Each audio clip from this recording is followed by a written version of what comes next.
Kasus kekerasan seksual Kekerasan di kampus. seksual. Maraknya kasus kekerasan seksual. Dugaan pelecehan seksual. Pelecehan seksual di kampus.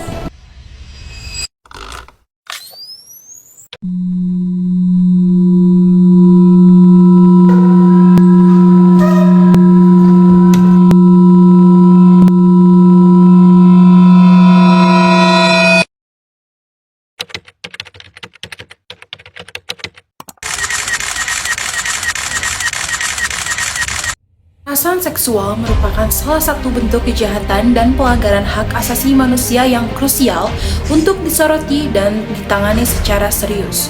Permasalahan ini memiliki dampak yang amat merendahkan harkat dan martabat kemanusiaan, baik dari sisi korban maupun pelakunya sendiri.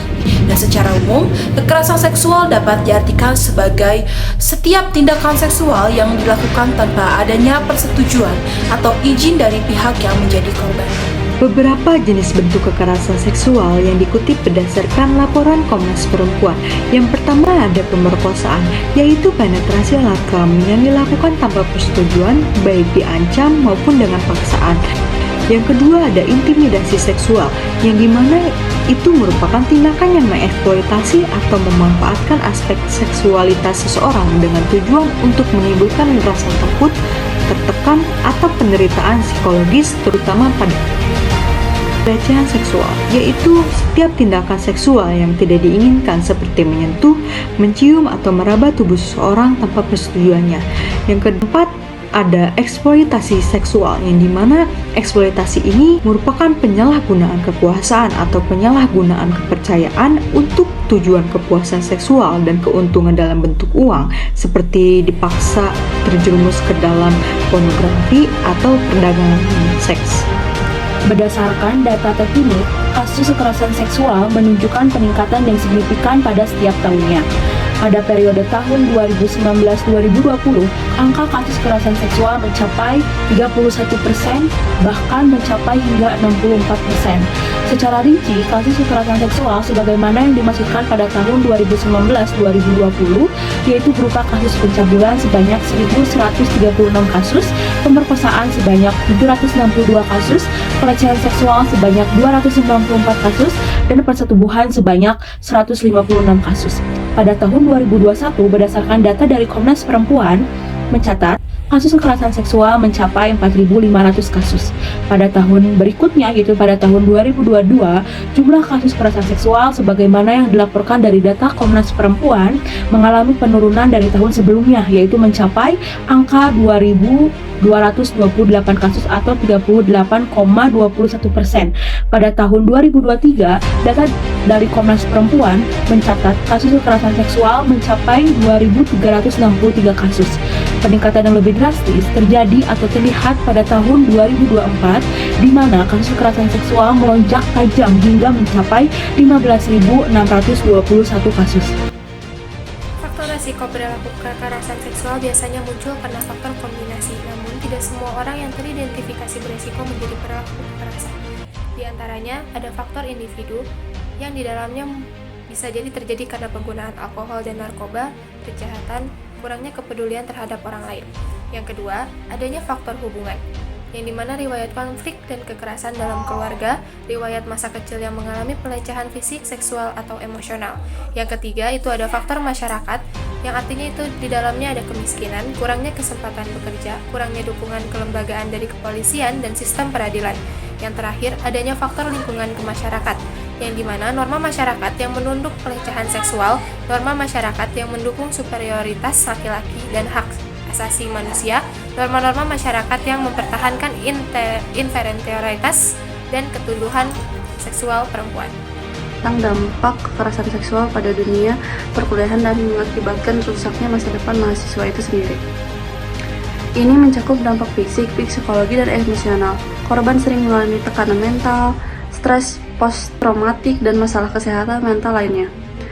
Dampaknya juga bisa berdampak pada prestasi akademik mereka dan pengalaman perkuliahan secara keseluruhan. Lingkungan perkuliahan juga terpengaruh, karena kekerasan seksual menciptakan ketidaknyamanan dan mempengaruhi kualitas hidup mahasiswa.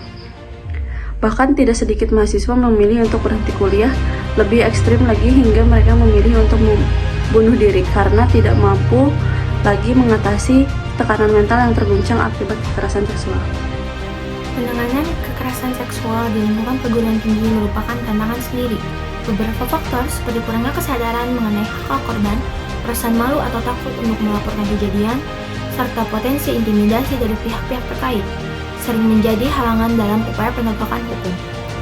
Penegakan hukum pidana tidak hanya berkaitan dengan penerapan aturan yang berlaku, tetapi juga mengenai langkah-langkah yang diambil oleh aparat penegak hukum untuk mengatasi berbagai masalah yang ada dalam penegakan hukum.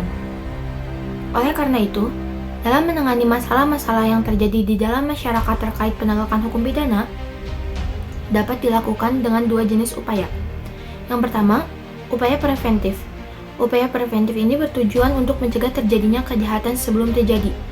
Upaya preventif ini tidak melibatkan hukum pidana secara langsung, tetapi lebih fokus pada pencegahan melalui berbagai kebijakan dan program yang dapat mengurangi potensi kejahatan.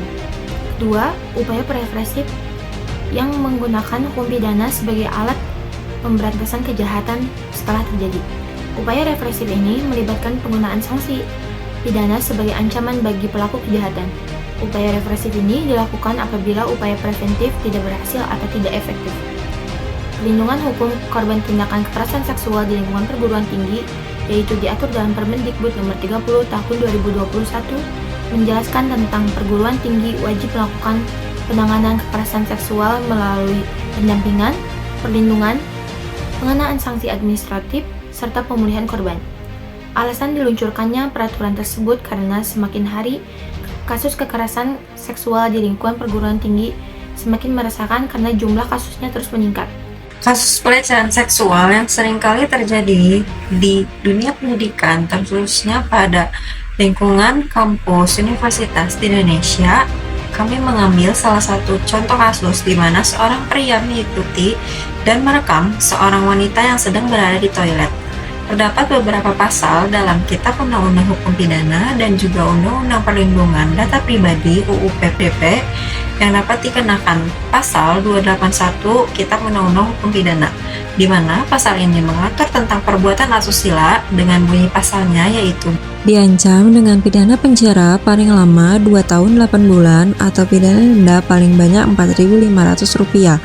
1. Barang siapa dengan sengaja dan terbuka melanggar kesusilaan.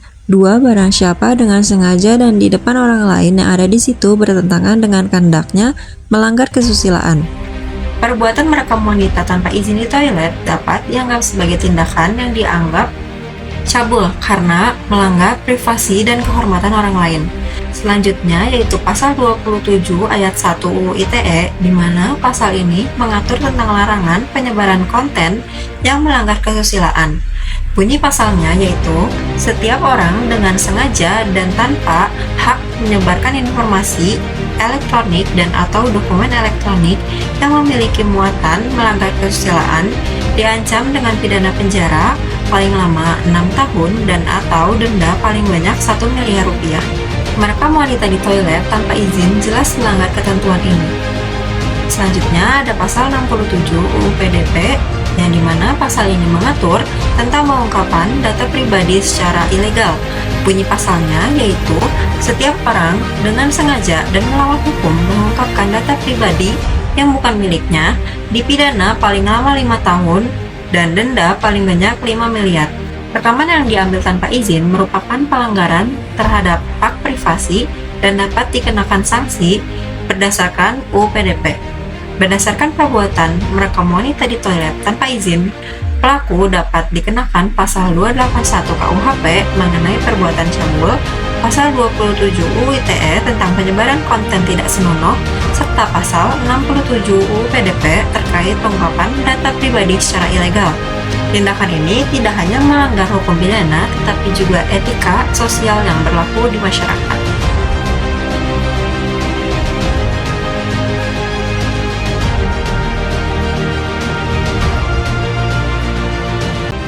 Halo, saya Aris Hidayatullah dengan NPM 22324. Halo, saya Sarah Lia Putri dengan NPM 22357. Nadia Zahara dengan NPM 22049. Halo, saya Sandy Diva Azmila dengan NPM 22285. Halo, saya Jessi Maulisa dengan NPM 12334. Perkenalkan, nama saya Irda Trifauzia dengan NPM 22.133. Halo, saya Sri Febitri Trisnawati dengan NPM 22.296. Kami pamit undur diri.